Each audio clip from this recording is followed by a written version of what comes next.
Hi there! Today is the first episode of many in this series talking about the smaller companies that had a massive impact. The company we are going to be talking about today is Hal Laboratory, a company you might know from legendary games such as Kirby, Mother, and Super Smash Bros. I'm your host, Sick Jake. And I'm your co-host, Breath of Belial. And welcome to the first episode of the Ready to Go Gaming Show Special.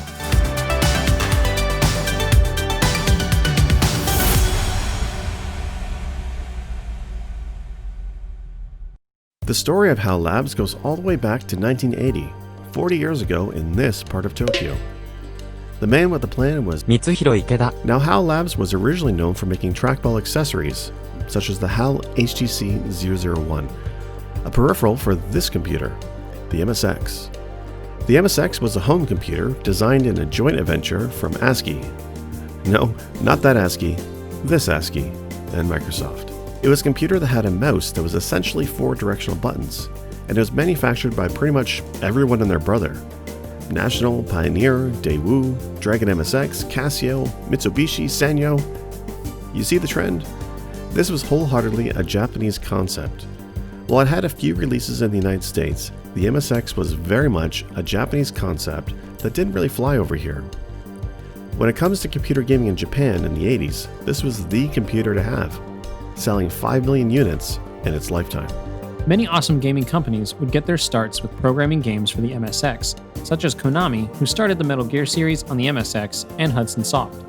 But during the early years of Hal Labs, the MSX and the Commodore VIC-20 were the platforms of choice for designing games. Their first title would be simply named Star Battle in 1981 on the VIC-20. Now looking at the footage, you can tell this screams live and in living color Galaxian. This was the beauty of the golden age in the arcade spectrum. These principal ideas and formats would be used, abused, and often reinterpreted by the smaller companies.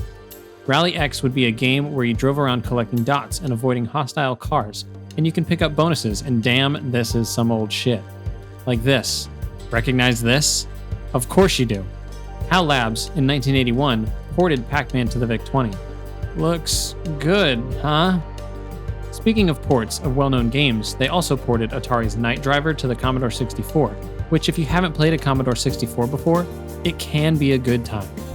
As time went on, Hal Labs kept making titles mostly for the MSX, but sometimes on the Commodore 64 and NES and other Japanese computers, such as the Sharp X1 and the PC-88. Around 1986, they started heavily making games for the NES.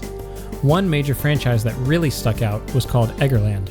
Now, if you've played games on the NES, you might recognize this franchise.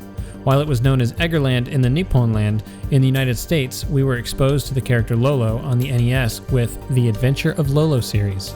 This sub-series started becoming popular in the US with the 1989 release of The Adventures of Lolo that carried on well into the 2000s. But in 1991, they released a title called Metal Slader Glory.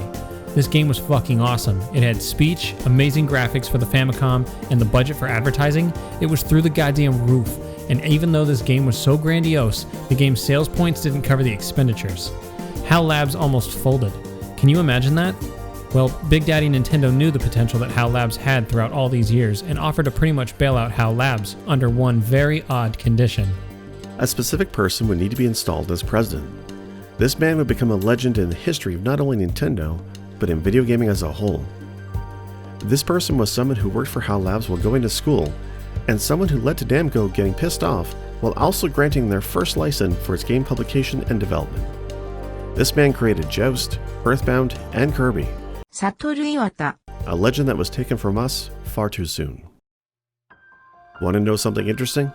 The letters HAL are all one letter before IBM. The principle is that they were always one step ahead of IBM. You can't make this up.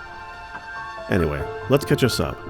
Hal Labs had a major loss with Metal Slader Glory, so much that they almost went bankrupt, but Nintendo stepped up and offered to help if Satoru Iwata was made president of the company. This occurred in 1993. Once Iwata took over, we started seeing the birth of many other franchises and individual games that were memorable from our childhoods. For example, Kirby, Earthbound, Vegas Stakes, as well as SimCity, not to mention Super Smash Bros. In 1998, Hal would create a logo known as Inu Tamago. but we just call it the dog that lays eggs here in the West. I mean, look at it. It's a dog that lays eggs. Egg dog. Anyway, from that point on, Hal Labs would work side by side with Nintendo to become one of the greatest developers, alongside 1UP, Game Freak, and other smaller Nintendo developers. Iwata would eventually leave HAL in 2000, and 2 years later would replace 広島内 the third president of Nintendo. Nintendo under Iwata was a dream world, a time I think most of us wish we could go back to. Iwata would pass away unexpectedly from complications of cancer at the age of 55. It's often said he was working on his laptop in the hospital bed, remaining loyal to his patrons. When he died, I think people around the world felt it, but his memory lives on in the games we continue to enjoy and remember.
But on a lighter note, let's go ahead and take a look at some of those franchises.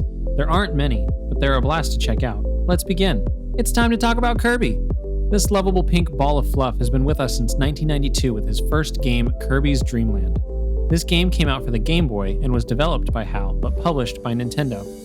Now usually when we talk about franchise entries, we only really talk about games developed and published by the topic company, but Kirby games were almost always exclusively developed by HAL and published by Nintendo. We won't be covering every Kirby game, because we think this series is perfect for a mascot episode on the main series of the Ready Go Gaming Show, so keep an eye out for it on the next season of RGGS. But back to series, Kirby began on Game Boy in 1992 with Kirby's Dreamland, which was the brainchild of Masahiro Sakurai, a very well-known name in the Japanese gaming industry. You might even know him as well, as his influence and creativity led to the Super Smash Bros. Line of games. In Kirby's Dreamland, you play as Kirby, who is a pink alien thing that can withdraw large breaths of air. This means he can suck in various objects, but he doesn't have the ability to copy them like he would in later titles. Instead, you pick up power-ups that give you powers. For example, the Curry power-up lets you spit fire, and the Mint Leaf, which lets you puff air rapidly to float around more.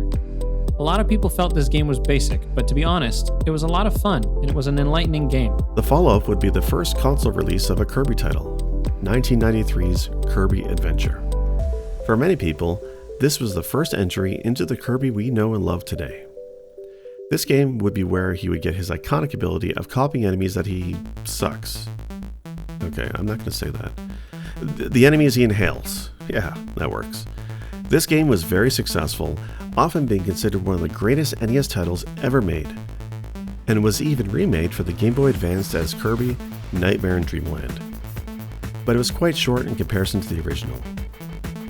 Then we jump back to the Game Boy with Kirby's Dreamland 2 in 1995. However, they retained the abilities from Kirby on the NES, of which from this point would become a staple in the series anyway. Basically, you go out in Dreamland to restore the rainbow bridges using rainbow drops that you earn from enemies. The only major difference from the previous series is the introduction of animal friends that you can ride. These include Rick the Hamster, Coo the Owl, and Kind the Sunfish. They all have their own abilities as well. This game was stupid popular and sold more than 1 million units. It's 1996 and the SNES is thriving. Square just released Super Mario RPG, Capcom released Street Fighter Alpha 2, and Rare screwed up with Donkey Kong Country 3, Dixie Kong's Double Trouble. What a mouthful. HAL Labs had something up their sleeves too though. It wasn't one game, or even 5 games, but 7 total games all in one. Kirby Superstar was a super compilation of 6 games with one smaller one. The first was Spring Breeze, which was a remake of the original game on the Game Boy.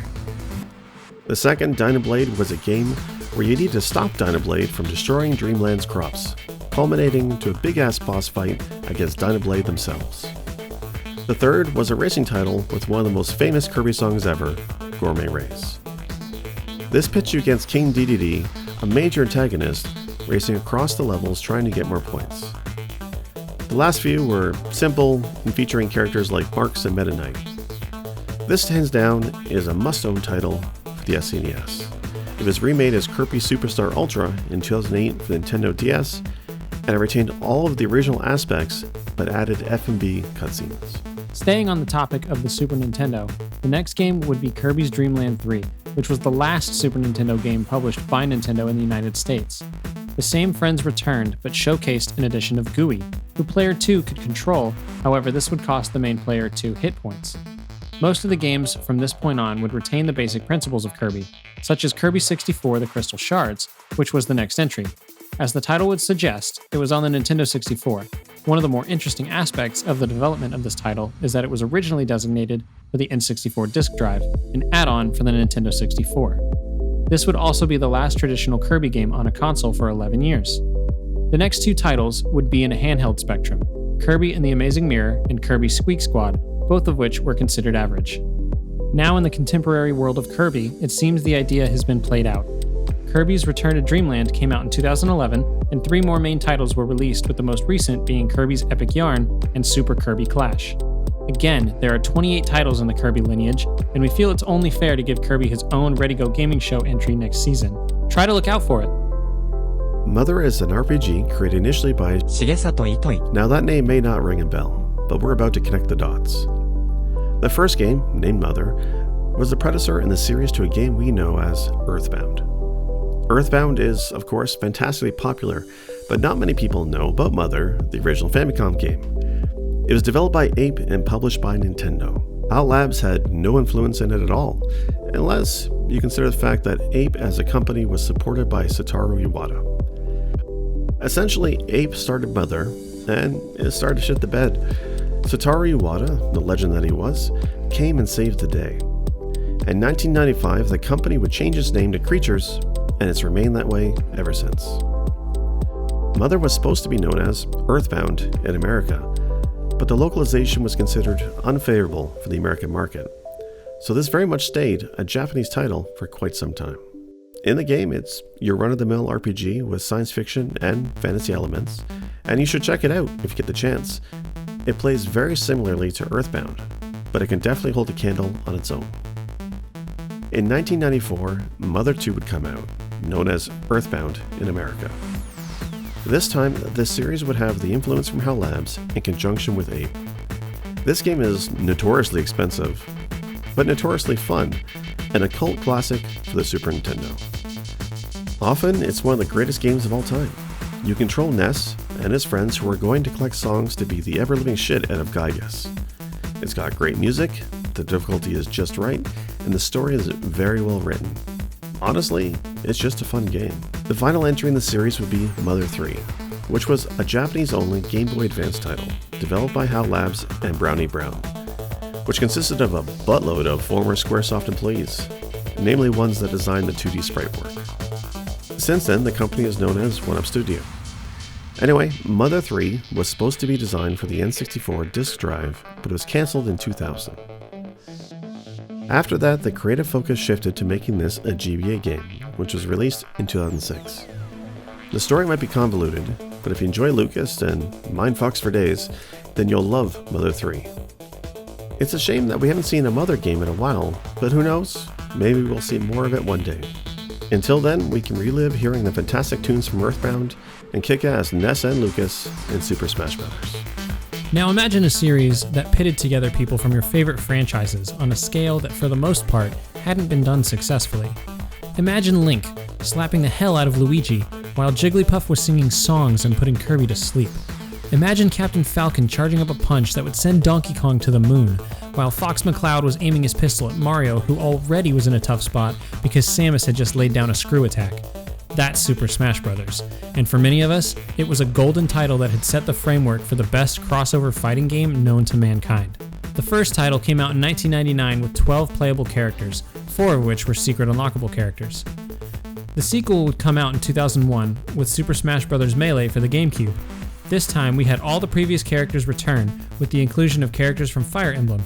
For those of you who don't know, Fire Emblem during this time wasn't released in America. The series itself went all the way back to 1990 with Fire Emblem Shadow Dragon and the Blade of Light, but the first game we knew of was Fire Emblem on the Game Boy Advance. If you're curious about the history of this franchise, then definitely check out the Nintendo episode of the Ready Go Gaming Show. We've covered all of that. Heading back to the game, we had the OG characters, Marth and Roy from Fire Emblem, and a few other popular characters or reskins of existing characters. Big Boy Bowser finally made an appearance, and Mario decided after being sued for malpractice, he should use his doctor powers to beat some ass. Falco hopped out of his R-Wing, and the Ice Climbers from the NES era of gaming decided to join too.